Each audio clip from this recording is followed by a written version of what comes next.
Yeah, I can hear you, but I can't hear you well. If you can, somebody can increase the उसको bright इसको छोड़ो.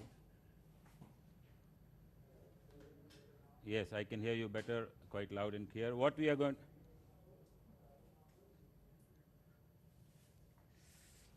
Hello. छोड़ो.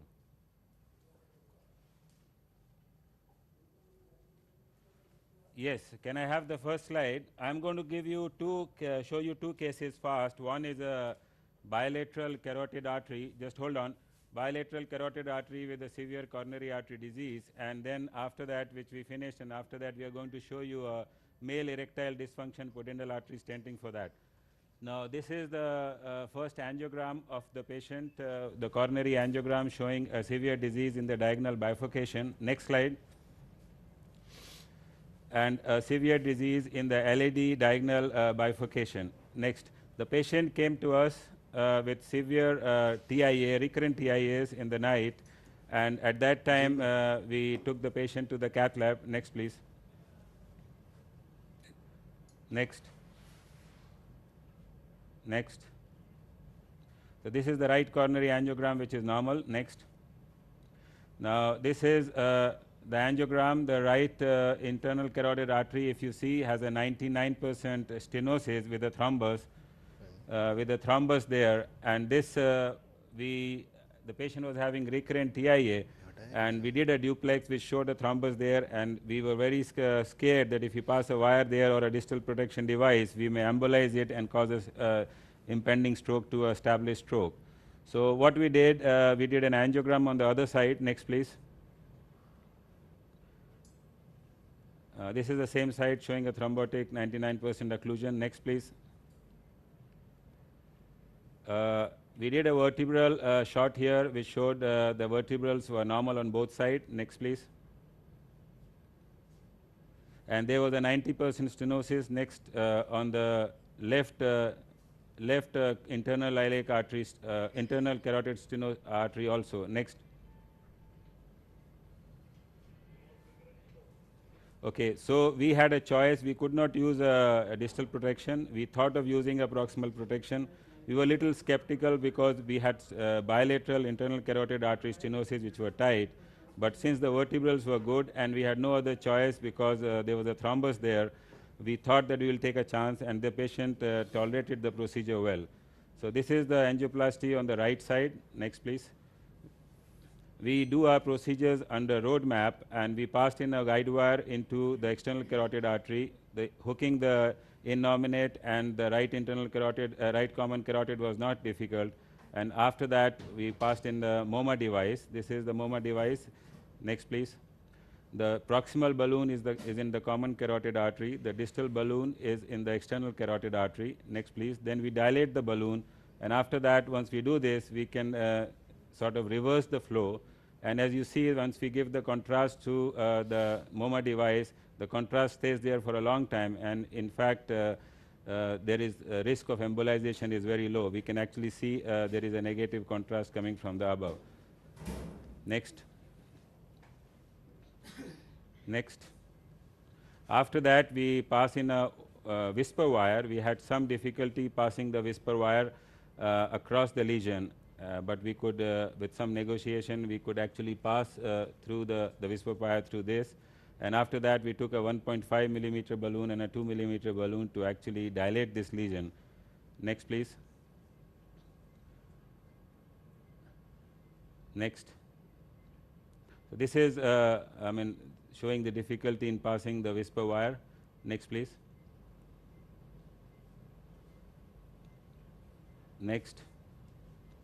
And then we got our stent up, and this is a Cristello ideal stent which we normally use for these sort of lesions. We want a closed cell design to be actually covering the lesion which is quite tight and has a lot of muck, so that the embolization is low. Next. And after that, we deployed the stent, and after deployment, we pulled out the stent over the wire. It comes out very, very smoothly. The patient tolerated the procedure quite well. This is about a minute with occlusion. Next, please. And then we aspirate. After this, we aspirate and then post dilate. Normally, we do the aspiration in the end. I sort of do it twice. Now, this is a post dilatation with a 3 millimeter balloon. Next, please. Next. And then we go with a 5 millimeter balloon. Normally, I dilate my carotids just to a 5 millimeter or a 6 millimeter and then leave it, because these are self-expanding stents. Then we repeat the aspiration again 3 times. We could recover some bit of clot and an atheroma. Then we deflate the external carotid balloon. Next, please. And now the external carotid balloon is deflated. We see a good result in the internal carotid stent. Then we deflate the common carotid balloon of the MoMA device. Next, please. And then after we complete the procedure, we just pull out the MoMA device. It comes out very, very smoothly. It has, in my experience, it has never ever sort of been stuck between the stent and the carotid vessel wall. Next. So this is how we pull it out. It's just a very simple pull and the whole device comes out. Next, please. This is the final result. The TIA was resolved on the table. Next. And this is the cerebral angiogram, which shows there is no distal embolization. Next. Then we proceed to the next site. It was a difficult access, so we used a Simmons catheter to access the left internal carotid, common carotid artery. And next, we took an, next please. We took an Aquatrack wire, and then after we got our guiding catheter up, we passed the Aquatrack wire into the external carotid artery, again like the previous case. We can see a tight stenosis in the left internal carotid artery as well. Next. And after that, under roadmap, we repeat the same procedure. We pass in a guide wire into the external carotid artery. This is 035 Aquatrack wire from Cordis. Next. And we then place the MoMA device. This is the same MoMA device. We have not used the second MoMA device, the same MoMA device, which we place the device which first inflate the compliant balloon in the external carotid artery, and then inflate the compliant balloon in the common carotid artery, so that we reverse the flow. And this time we are not worried about the toleration of the procedure, because we have already opened the contralateral carotid artery. Next, please. Now we have got the MoMA device in place, and we can see there is a flow reversal which is well established. And what we also see here is that even the external carotid fills retrogradely. So this signifies that there could be there is some connection between the external carotid and internal carotid in this patient. So MoMA device, as we normally think, has zero risk of embolization. That's not true. There could be some sort of a collateralization between the internal and the external carotid artery, as we see in this patient. Next, please. And then we repeat the procedure, a similar procedure. We pass in a 014 guide wire across the lesion. This is a balloon dilatation with a 3 millimeter balloon. Next, please. And after that, we see that the artery is flowing well. Next.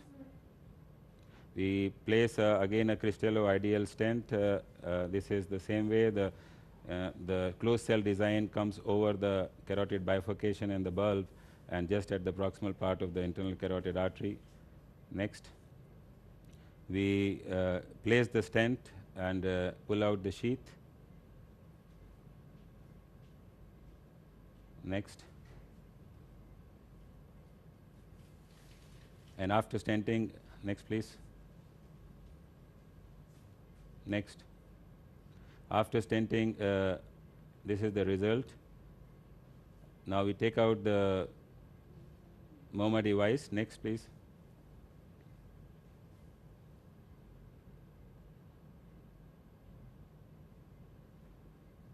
Next. And this is the final completion angiogram on the left internal carotid artery. Next, please. This is the cerebral angiogram. So again, see, there is no distal embolization. This patient was fine, and then we took this patient for a coronary angioplasty. Next, please. Next, we have LED diagonal stenosis and OM bifurcation stenosis. Next. Next. Next. So it's simple. We just put this is a 2.5 into 18 millimeter stent from Medtronic drug-eluting stent. Next. So the position looks okay. Next. And we have stented this, but there was a plaque shift or maybe a dissection at the distal edge of the stent, so we had to use another stent. Next, please. So this is the other stent going inside the first one. Next. This is the final result. Next. Just play this. Then we went to the LED. This is a bifurcation balloon to LED diagonal. Next, please. We had two wires, one into the LED diagonal. This is the kissing balloon. Next. Then this is a long stent from, this is a Medtronic Resolute stent, 38 millimeter into 3 millimeter, placed in the LED, and there is another wire into the diagonal. Next, please. And this is, then we took out that wire, and next, please. So this is the result which we got after putting in the stent into the LED. Next, please. So this is the case which we had done. I just wanted to show you how in an acute setting also we can use MoMA device. It comes to our rescue, especially in thrombotic lesions. We can use it in a bilateral internal carotid artery stenosis. And these patients did very well, and also we did a LED diagonal and OM bifurcation stenting.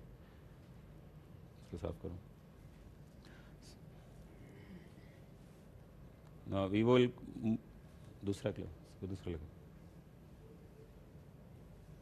I can't hear you well. Yes, sure, yeah, absolutely, but you know, I can't hear you well. Yes, it's better now. Cool. Okay.